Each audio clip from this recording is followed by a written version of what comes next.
Hi, I'm Carolina, your podcast host and expert womb healer. Over the past 5 years, I've served over 500 women to remove physical blockages in their bodies. We achieve this with Reiki. I believe healing doesn't have to be done alone, nor should it be. You will hear stories of healing, methods to heal with, and guest speakers covering taboo topics you won't hear anywhere else. Let's continue this journey of womb healing together. Hi, I'm Carolina, your podcast host and expert Reiki womb healer. And before we start our podcast episode today, I want to thank Jenny O for her 5-star review and rating on Apple Podcasts. And she stated, I've been lucky enough to gotten to know Carolina before the podcast.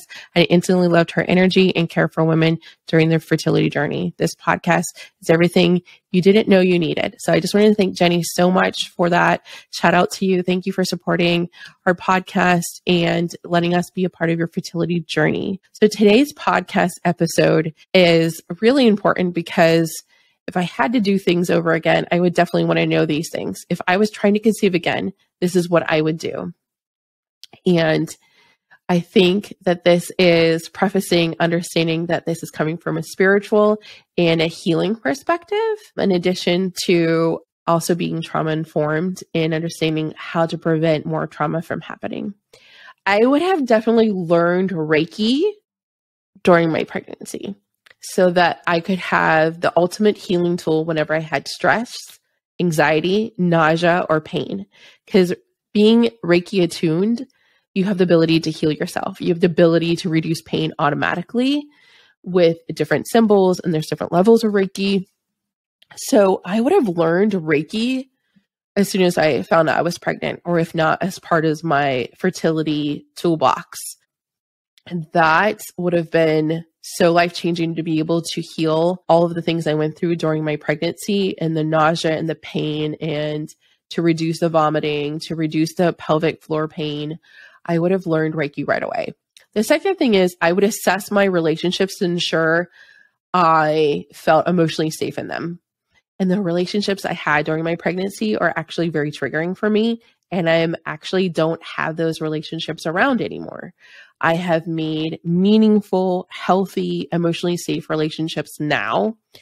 And I've learned to set boundaries and how to have healthy conversations about when things are not working for me. I've learned how necessary it is to set boundaries in relationships and also trust the red flags when people present them, or trust what I'm hearing when people tell me who they are.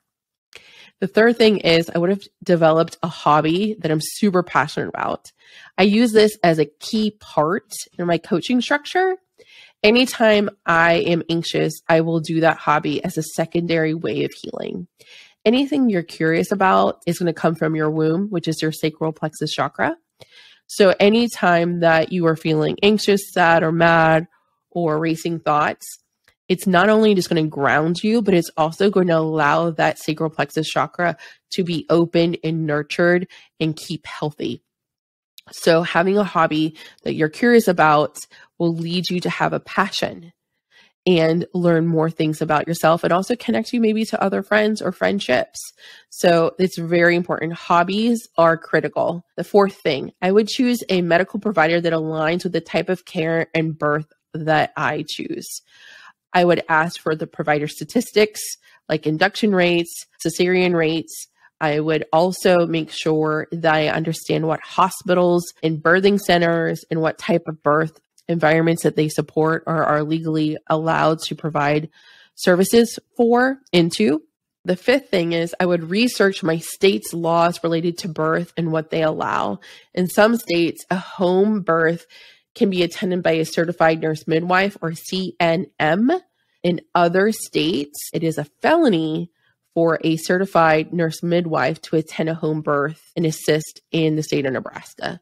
So where you want to give birth is so important, can really change your birth experience and how supportive people are of your birth plan. So that could be at home, could be at a birthing center. Maybe it's a birthing center attached to a hospital, or maybe it's a hospital. So it just depends on what type of birth that you're wanting and researching.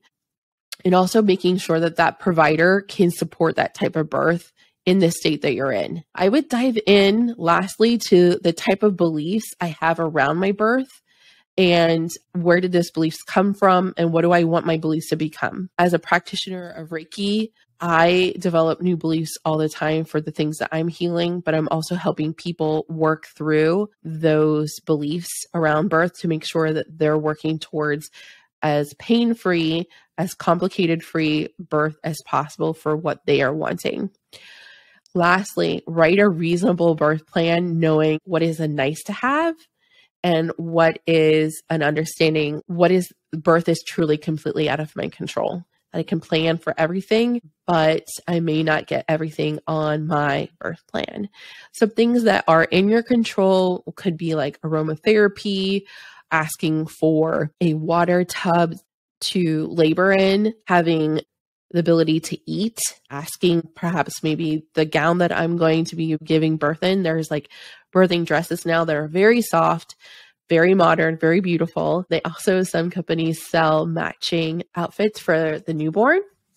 So you can look super like put together right after pushing out that baby, if that's important to you. I think understanding that a birth plan is just that. It's just a plan. And sometimes plans go awry. We're having this tiny soul come through the world and they have their own ways of doing things. So they might come in fast and furious. They might be slow or things may pop up. You just don't know how your body is going to go through that. And you might end up in a C-section. But understanding like what is the most important thing for you in your birth is actually a key takeaway.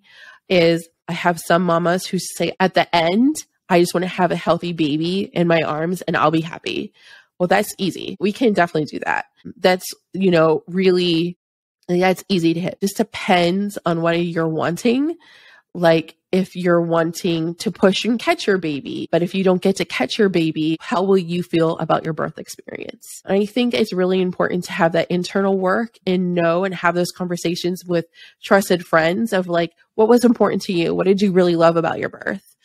And also understanding that a lot of people are going to love to tell you all their negative stories. You're going to need to have a conversation, say, you know what, I would really love and validate your birth story, but maybe a few months after I give birth to mine, I'll be in a place where I can hear.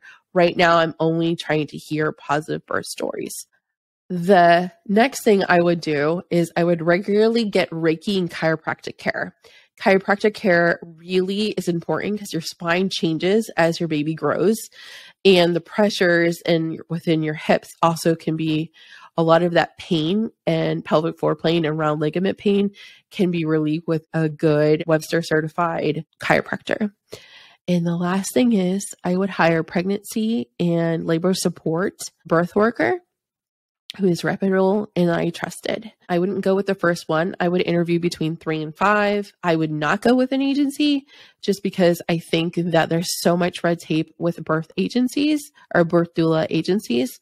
I would go with more of an independent or maybe a team. And I would read the contracts. All of them have contracts. I wouldn't go with someone who didn't have a contract. How long are they going to labor with you? After so much time, are they going to be relieved? And someone else is going to come in. So that's why maybe a team is better. Do you get to meet with both doulas? How much care are you going to get before? How much access do you have with them during your pregnancy? Are they going to do a postpartum visit? Are they going to do a prenatal visit? How many hours are they going to be at the hospital? That's really, really super important because some contracts, and I think some of the doulas that I have seen maybe put a cap at how many hours their contract is. And then so if they're with you at the hospital and you're 6 hours in, like, okay, my time's up, but then where are you left with support? They're just going to leave you high and dry. And that's not the experience you want while you're actively pushing, or that you have to like write them a check or settle a debt shortly after baby's born. So make sure you're looking at your contracts and you're looking and asking these kind of questions as to like, how long is their support? What does the support look like? How much access do they have to you? What if they get sick? Who's going to be their backup? Can you meet with their backup? Are they going to come with you to your provider? Are they going to mess with your provider? Ask your provider, do they allow a doula in the room? Have they worked with that particular doula or birth support worker before? It's really important to ask all those kind of things. Are they specialized? Some of them might be more experienced or might specialize in some type of, like they might have special training for VBAC, so a vaginal birth after cesarean. So maybe you're having a VBAC birth and you want a doula that has that, because that kind of training will be more specialized and have specific scenarios and items that they are trained to consider. And because as a labor support worker or a birth worker, they are there to inform and give you the pros and cons of every birth option that's presented to you while you're in labor. And that way they are your advocate for all the things you have planned together up into your birth. The last thing I would do is know that you can change your provider at any time. They work for you. That includes doulas too. Fire them. If they're not for you, then fire them. Understand that you have a contract probably with a doula, and you might lose money. But like, these people are going to be around the most important person you're bringing into your lives. You need to be 100% emotionally safe with them. And that's why I recommend interviewing. You can go and do a meet and greet with your gynecologist. You can go and do a meet and greet with a midwife. They have those appointments set apart on their calendar. That is a very normal thing. You might be the first person doing it in your circle or in your family, but that's okay. You're a generational breaker anyway. So I think there's so many options for you. You just have to explore. I hope this is helpful for you. And if you have any questions about getting ready for birth or getting ready for pregnancy or fertility, please shoot me a DM on Instagram at the Carolina Sotomayor, and I would love to chat with you. I hope you have a wonderful day, and just know I'm thinking of you. It was an honor to connect and serve you this week. If you are a spiritually curious person wanting to conceive and heal blockages in your fertility, click the link in the episode description to learn more about the Fertility Foundation Collective. Until next time, my friend, know you are loved.